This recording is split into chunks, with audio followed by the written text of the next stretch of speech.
Hey everybody, welcome to tonight's live video from TriRight Coaching. I'm Coach MJ Gasik, a professional triathlon coach, and every week I come here to share with you a little bit, some kind of tip that will help you when you're training and racing, all regarding triathlon, swimming, biking, running. So, hey Lisa, hey Candace, hey Jim, tonight's topic the topic is tips for balancing life and training. Hang on, you can't see the try right there. Hey Susie, hey Mendy, you guys, thank you guys so much for watching. Because here's the thing, like, how many of you skip workouts because you're like, I just don't have time. I don't have time to do it, right? It's an excuse, guys. We can all fit it in if we want to. We'll make time for what is important to us. And so tonight I want to try and help you with some strategies on how you can go about your daily life training schedule so that you can make your workouts and not use the I don't have time excuse to skip some of your workouts. All right. Hey, Vicky. Hey, Chris. Hey, Katie. You guys, thank you so much for hopping in. I appreciate this. Hey, real quick, to get on tonight's freebie, just share this video with someone that you know could use some tips on how to balance their training and life. And really, who couldn't use this, right? Who couldn't? Hey, Jackie. Hey, Lara. So, Lara, we missed you in CT this morning. So, first things first. TriRightCoaching.com/bonus. Tonight's bonus are 5 time management hacks, but I couldn't write the rest of it, for triathletes. And these are some of the tricks that I used to use. Because you guys, before I became a full-time triathlon coach, which now I kind of set my own schedule and I can do what I want, I was in a corporate job and I worked 50, 60 hours a week and did not miss my workouts very often. So there were definitely a lot of tricks that I used in order to be able to make my workouts, make those things work. And so I put those together in a list for you. And that is this week's bonus. So, all right. Hey, Cindy, welcome. Okay. So the very first tip is to get creative. So in other words, not everybody can work out at, say, 5:30 in the morning. Not everybody can work out at 5:30 at night. Not everybody can do the Sunday morning long bike ride. You have to do what works for you. And that's one of the reasons I became a triathlon coach, is because a lot of times I saw that the workout training schedules that are out there, those standard canned plans, you guys, they don't allow for manipulation like that would work for a busy training schedule. It's just like, hey, on Monday you got to do this, on Tuesday you got to do that. Well, that doesn't work for everybody. Okay, so that's part of what I do on a daily basis, is to be able to work with clients in order to help them manage their schedules and put workouts in on days and times that will be conducive to them being able to complete them, which makes them ultimately more successful. And you know what? When you're more successful, that makes me happy. So, hey, Andrea, welcome. Okay, so get creative. Some of the tips, I kind of wrote them down, but I couldn't fit them all on this little whiteboard. But number 1, maybe you can ride your bike to work.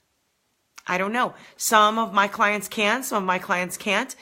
Maybe you can get a workout in when you're on your way to doing some kind of errand or task. Maybe you can run to the grocery store. Maybe you can bike ride to the grocery store. Maybe that's how you do it. Try to get a workout in when there's actually something that you have to do. Number 2 is invest in a treadmill so that you can, if you're crunched for time. Now, treadmills, you guys, are not my favorite things in the world, but if you have to get in a workout and it's freezing out, number 1, or you just don't have time to get out, do the run, go back to where you're going, get a shower, get to work. Maybe, you just do a shorter concentrated workout on your treadmill. Or if you have kids, right, you can sometimes get in a workout on a treadmill or on a bike trainer while they're sleeping, and you don't have to find a sitter. You can get in a good quality workout. In fact, one of my clients actually, she used to do 90%, maybe 85% of her bike rides on a trainer because her kids were small. And this woman made it to Kona, so it can be done. Maybe when you go, maybe you can take the family to the pool so that your family can swim and play around, right, while you get your laps in. Or a lake, if it's summertime and you're out there, you can maybe get in some miles, some open water swim practice while the family is actually enjoying their summer sunshine day. Another one was lunch hour. I used to love this one. Lunch hour. It may only be an hour, and sometimes I used to take 90 minutes because I would come in early and leave late, but I would take 90 minutes and get to the gym every single day while I was in corporate. The gym used to be in the same building where I worked, and I would go down and get a workout in, even if it was 30 minutes during my lunch, take a shower, come back to work. So it doesn't, please don't discount, and we're going to get to that one later, but don't discount a short workout. Train early in the morning. This is probably my number one favorite, is to train early in the morning before your day gets started. And I know some of you guys who work early, can't do this. You're not going to be getting up at like 2:30 in the morning so you could get in a workout at 3 o'clock so you could leave for work at 5. You're not going to do that. But if you're like most people and you start work at 8 o'clock, sometimes 9 o'clock, you can get up earlier and get a workout in before. And here's why I always liked it. Because I'm most motivated in the morning. I get up, I'm most motivated, I get my workout in, and guess what? There are no excuses for me later in the day, like I'm too tired, I'm lazy, I forgot I gotta go do this now, and I gotta go do that now, because the first thing in the morning, there's nothing else open, so you can get in your workout, right? Hey, Nicole, hey, Vishal, Jason, Lilia, thank you guys for hopping in. Hey, this week, I'm giving away a water bottle full of goodies. It's got a bunch of stuff in there. All you have to do is share this video with someone that you think could use time management or could use some tips on how to balance their busy schedule so that they can fit in all their workouts. So this is the giveaway. All you have to do is share the video. You'll be entered in the raffle for that. Okay? So the early morning thing, one thing, and this isn't in the time hacks. The time hacks is the bonus. So if you go to TriRightCoaching.com/bonus, those are the 5 hacks that I used to use religiously in order to be able to get my workouts in. But there was one I didn't put on there. So I used to have to drive pretty far to get to the office. Sometimes it was north of Chicago, and I live in the southwest suburbs, so during rush hour it could take 2 hours in traffic. Number one, because I have road rage, I can't deal with that. But number two, I was like, I can be using this time for a workout. So anytime I had a position where I had to commute early in the morning, what I would do is scout out a gym membership local to the new office, and I would get up extra early. So if the gym opened at 5 o'clock, MJ was knocking on the door at 4:59. Hey, let me in. I got to get in for my workout so that I could get in, do the workout, get showered, and get to the office. I was always the first one in the office, but that may not be the first one to go home. But I didn't do it to be the first one in the office. I did it because I couldn't stand sitting in traffic and wasting all that time. So now if you take the train, it's different. I think if I took the train, I would read or do work on the train. But when I'm driving, I just wanted to get there as fast as I could to get my workout in, work all day, drive home, and then be able to fit in a workout in the afternoon. Hey, Danny. Hey, Steve. Hey, Dawn. Thank you guys for hopping in. Okay. And then the last thing with getting creative is, especially for you people with kids, try to include the family in the workouts. So like a jogging stroller, right? Or pushing your kids in a jogging stroller, putting them in one of them things that hooks up to the back of the bike. You guys, I don't have kids, so that you could do a bike ride with them. If your kids are a little bit older, you can do a run while they're riding their bike next to you. There are a lot of different options, you guys, and so don't discount those. Just because you're not out there on your own doesn't mean that you can't get in a good quality workout, and it's better than nothing, right? Okay, let's go to number 2. Oh, wait, before I do that, I want to announce last week's winner. Last week I was giving away the pull buoy, and that winner was Brian, and I'm not sure how to say your last name, Breit, B-R-E-I-T, Brian. All you have to do, congratulations, you win the pull buoy for sharing last week's video. All you have to do is PM me your address, and I will ship that out to you ASAP. So thank you so much for watching and sharing. So this week, if you want to win the water bottle full of goodies, all you have to do is share the video, and I'll be raffling that off next week. All right. Number 2 is to make a schedule.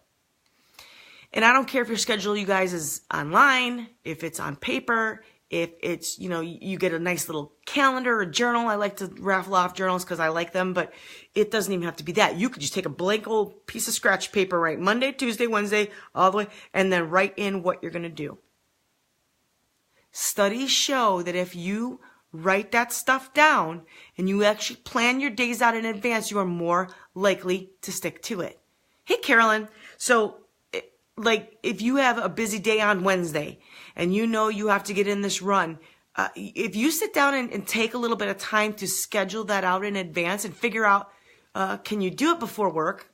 Can you fit it in at lunchtime? Can you fit it in right after work? Or do you have to fit it in right before you go to bed? Who knows? I don't know what your schedule's like. But if you can actually take the time at the beginning of the week, and I guess it doesn't really matter if it's at the beginning of the week, guys. It don't matter when you do it. Just do it, right? Doing it in advance and plan it out. Because then you can make mental notes. I'm like, okay, and I always work things, I always work things backwards. So if I have to be somewhere at 7 a.m., I'm like, okay, well, it takes me a half hour to get there. So I have to leave at 6:30. And it takes me about, half hour to get ready. So then I have to leave by, I have to leave by 6:30, but I have to get up at 6 o'clock because I have to be there. I work it backwards. All right. Whatever works for you. But the thing is that I sit and think about that so that I'm not scrambling around last minute and then just say, you know what? It's too much. I can't do it. I'm going to skip it. Right?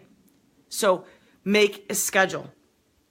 Again, it doesn't have to be written out. It could be online. It could be, just think about those things. All right. Number 3, be prepared. And I got a really good one in the time management hacks, you guys. If you go to TriRightCoaching.com/bonus and you get these 5 time management hacks for triathletes, there's the number 1 tip on there is that saves my life. Saved my life so many times. But be prepared. You never know when you might have some downtime and some time to fit in something. And I'm not saying, lug your bike around, okay, because that's not very realistic. But there have been times where I got shut out of the pool. Let's just say that you get to the pool and it's closed for maintenance. Hasn't that ever happened to you guys? Ever? Happens. So you get shut down for maintenance. So what do? Skip the workout and go home? If I'm prepared and I have other stuff with me, I can squeeze in a different workout. Okay, so it's nice to know what you have coming down the pipeline, what other workouts you need to fit in that week, so that if I do get to the pool, let's just say my swim workout is on a Tuesday, and I get to the pool and it's closed for some reason, or there's a class and there's just no way I'm going to get in there because there's just too many people. If I'm like, tomorrow I'm supposed to have a run.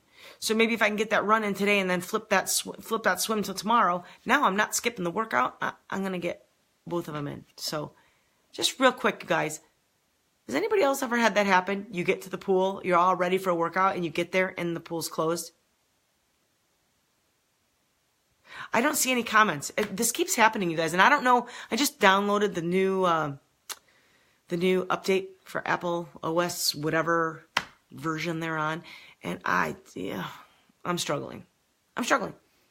But, hey, Mike, I don't see any of your comments. So I promise you I will go back and read all your comments and answer them. So, but I do know that this happened to me like 3 times in a month last year where I went to the pool and it was closed for repairs. How long does it take to fix the pool?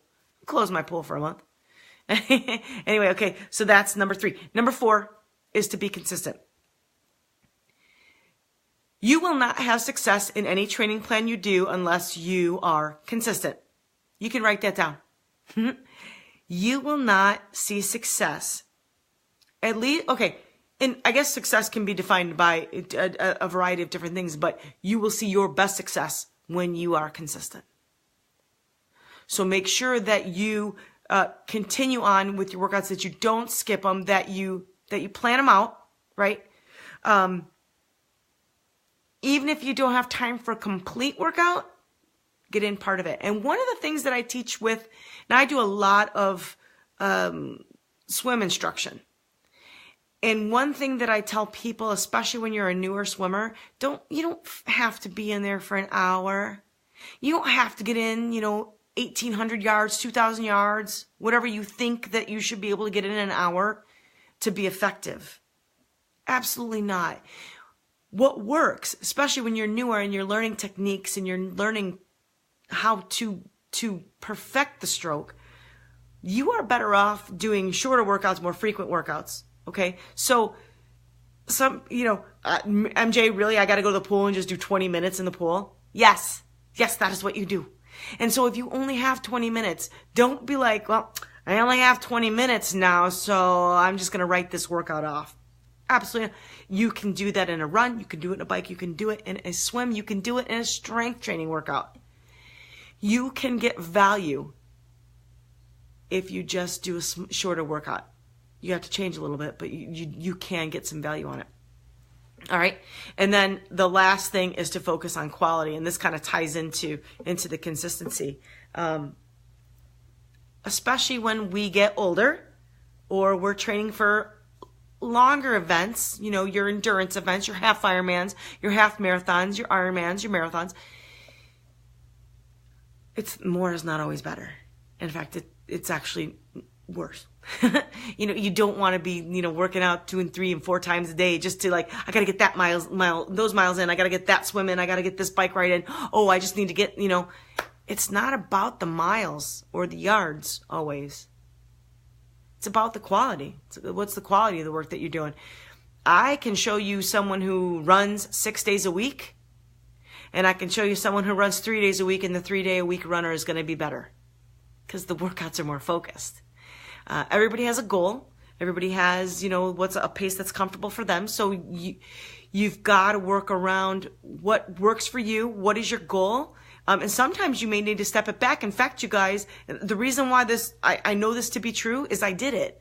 I was one of those athletes that I would get in a workout whenever. Oh, did you invite me to do the stairs? Okay, I'm going. Did you invite me to go do a loop at Waterfall Glen? Okay, I'll be there. Did you invite me to go and do a quick bike ride after work, 20, 25 miles? Yes, I will do it. I was one of those. I was that athlete. And then I just didn't, for a couple of years, I didn't see any results. I was just like, I'm still average. I don't see any time drops. I don't see anything. And that's when I got into coaching, and then I started thinking about how I could do it better. And so I started dropping workouts. Actually, my workout volume went down, my quality went up, my times improved. Okay? Ding, ding, ding. Light bulb moment. Okay, so last time, TriRightCoaching.com/bonus if you want to pick up the 5 time management hacks for triathletes. Okay? And they're hacks that I used to use. And then if you want to win this water bottle full of really a bunch of different goodies, there's some gels, there's some tire levers, there's some Aquaphor in there, some Gatorade chews. All you have to do is share this video, and I'll enter you in the raffle for that water bottle. Let's see.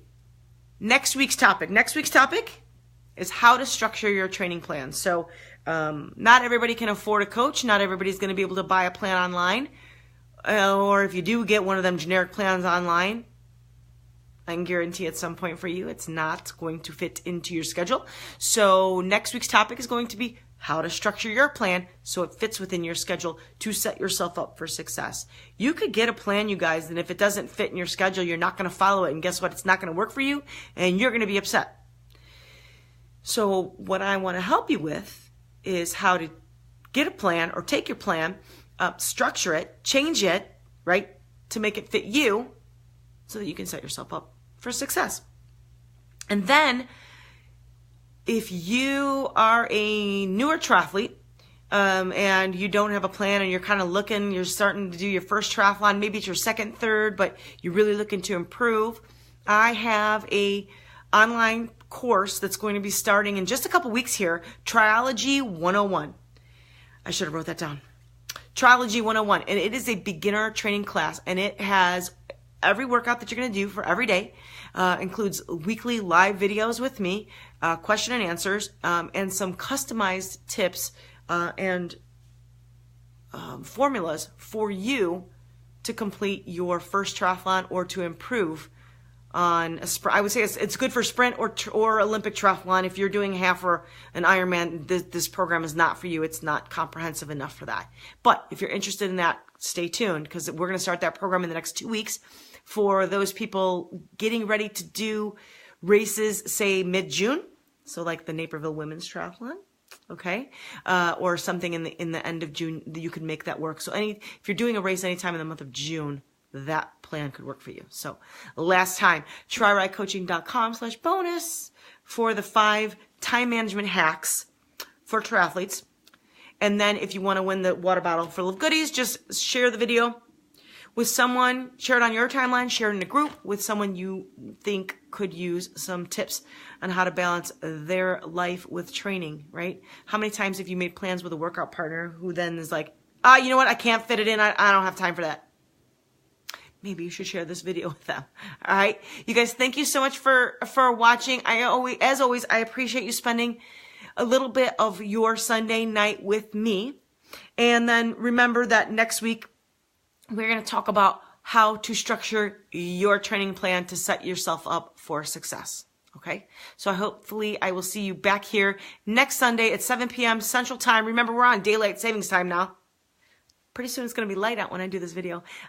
So I hope to see you back here next week. Until then, train well, and I will see you next Sunday. Take care.